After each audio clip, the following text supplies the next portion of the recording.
Assalamualaikum warahmatullahi wabarakatuh. Pada kesempatan kali ini, Ibu akan menjelaskan tutorial mengenai regresi logistik. Nah, ini di sini sudah Ibu input datanya. Nah, data ini adalah yang terdapat di soal latihan pertemuan ke-21 nomor 1. Nah, X1-nya ini adalah X1-nya itu adalah daya tanggap, dan X2-nya adalah empati, dan Y-nya adalah kepuasan penggunaan layanan. Pertama, kita akan mengkategorikan terlebih dahulu yang menjadi variabel logistiknya, yaitu variabel Y. Caranya, kalian ke variabel view, kemudian di bagian values ini, kalian klik titik 3 dan masukkan value-nya. Yang pertama itu 0,00 ya. Labelnya tidak puas. Masukkan dengan klik add. Kemudian 1,00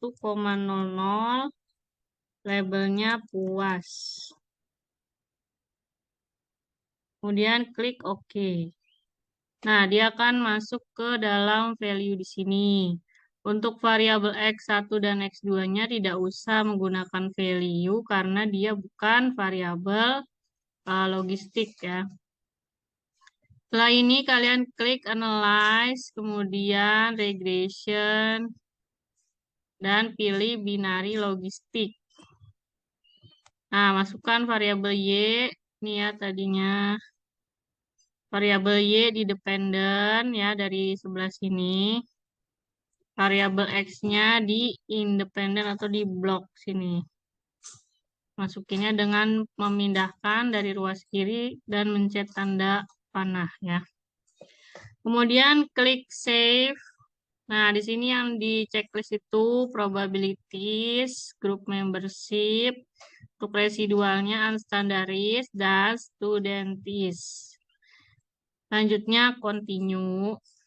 Setelah itu pilih option. Nah, ini yang di checklist. Ini 6-6-nya. Classification plot, Hosmer Lemshow, case wise, correlation, iteration, sama CI ya.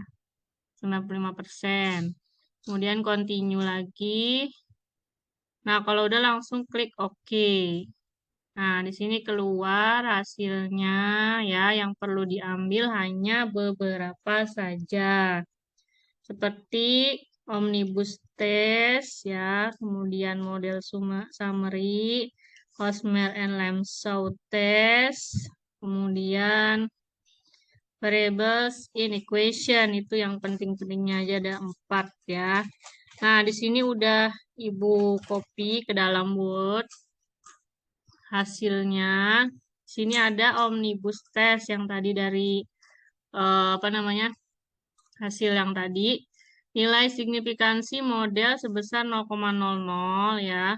Kemudian karena nilai signifikansi lebih kecil dari 5% atau 0,05, maka kita menolak H0 pada tingkat signifikansi 5%, sehingga disimpulkan bahwa variabel bebas yang digunakan secara bersama-sama berpengaruh terhadap kepuasan penggunaan layanan ya.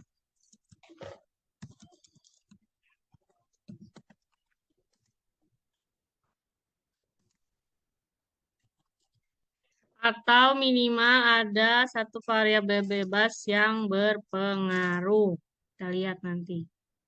Nah, di sini model summary-nya kita mau lihat koefisien determinasinya ya dari sini.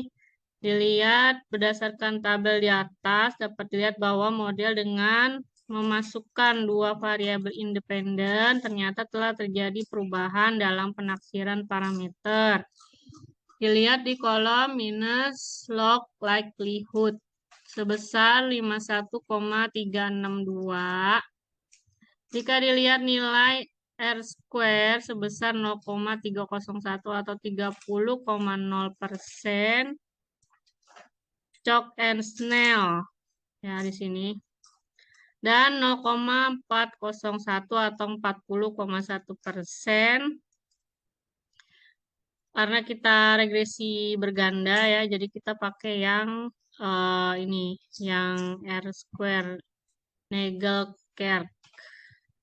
Dengan demikian dapat ditafsirkan bahwa dengan dua variabel bebas, yaitu daya tanggap dan empati, maka proporsi kepuasan penggunaan layanan sangat tinggi yang dapat dijelaskan sebesar 40,1%. Tetapi perlu diingat bahwa interpretasi ini hanya nilai pendekatan saja seperti dalam koefisien determinasi regresi linier biasa. Jadi ini hampir sama ya dengan regresi linier biasa atau LS. Kemudian di sini ada tabel Hosmer and Lemsau. Kita tujuannya untuk melihat apakah di sini model sudah cukup atau belum menjelaskan data.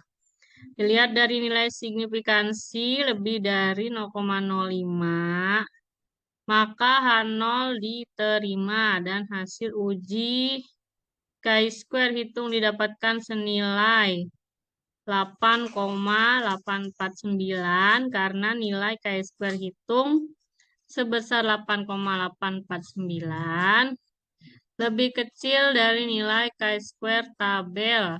Nah, chi-square tabel di sini 66,339 ya dari chi-square tabel. Sebentar. Nah, chi-square tabel data kita kan 50, df-nya berarti n-1. Nah, kita cari di baris ke-49 pada alfa 0,05. Nah, alfa 0,05 ada di ketiga di akhir ya. 0,05 ada di sini ya. Nah, ini kita tarik ke bawah sampai ke angka 49 yang tadi, yaitu 66,339. Oke, di sini. Maka H0 diterima. Jadi kesimpulannya bahwa model telah cukup menjelaskan data atau goodness of fit ya di sini. H0 telah cukup, kemudian goodness of fit. Selanjutnya kita lihat hasil di variable in the equation. Ini untuk membuat persamaan regresinya. Nilai signifikansi variabel daya tanggap sebesar 0,754 lebih besar dari 0,05. Nah, ini di sini signifikansinya ya. Itu lebih besar dari 0,05, maka terima H0. Sehingga disimpulkan bahwa tidak terdapat pengaruh. Kalau lebih besar dari 0,05 berarti tidak terdapat pengaruh yang signifikan antara X1-nya daya tanggap terhadap kepuasan penggunaan layanan. Pada variabel bebas lainnya, nilai signifikansi variabel empati X2-nya lebih kecil dari 0,05. Di sini 0,02. Maka tolak H0 yang membuktikan bahwa terdapat pengaruh yang signifikan antara empati terhadap kepuasan penggunaan layanan dengan nilai koefisien pengaruh sebesar 0,533. Selanjutnya di sini interpretasi odds ratio untuk melihat persamaan dari regresinya. Dilihat dari kolom betanya. Jika daya tanggap meningkat 1, maka kecenderungan kepuasan penggunaan layanan menjadi 0,069. Kemudian jika empati bertambah 1, maka kepuasan penggunaan layanan menjadi 0,533 kali lipat. Ini kan positif dua-duanya ya. Nah, seperti itu. Sedangkan ini yang di bawah adalah nilai konstantanya, yaitu minus 23,966. Oke, mungkin penjelasannya seperti itu. Terima kasih. Wassalamualaikum warahmatullahi wabarakatuh.